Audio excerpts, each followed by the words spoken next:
Oh, hey there. How's it going? So, I was doing a thing and I thought this is a painting tip I should share.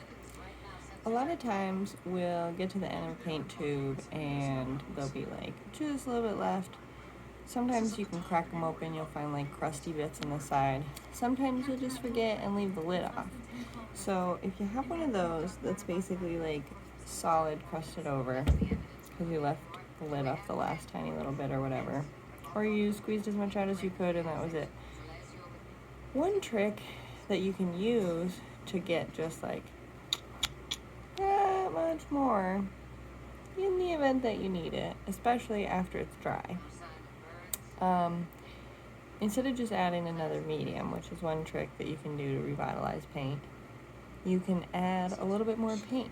So in this instance, I had my coveted, I gotta go get more of this, my like magenta oil paint, and it had crusted over.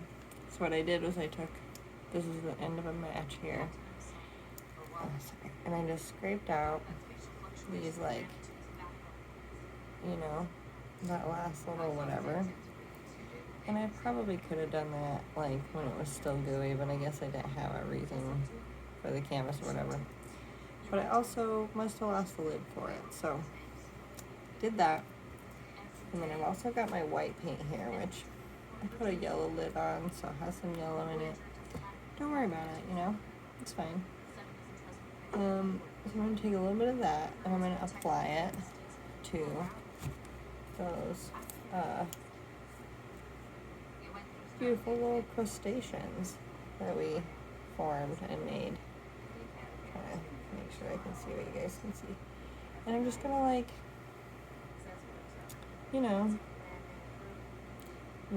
make it work.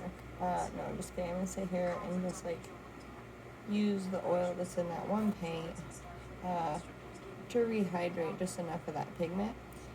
The downside of this, or upside, it could be a feature if you're going for that, and I say that especially in the month of October, as it is, because it can be a really creepy like effect, but it can also be a very painterly effect to actually apply those pigment chunks. Dang it, I can't get it to do the thing.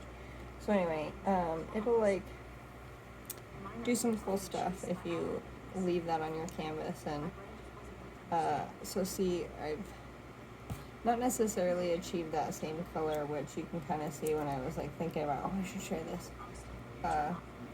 You can get there. That's my Martha Stewart. Like, I pre-baked this. No, I'm just kidding. But I did mix that, and that was what reminded me, like, painting tip. So here you go. There's your cute little under 5 minutes painting tip. And happy scraping your paint tubes, because sometimes, there's a lot of stuff in there. Have fun.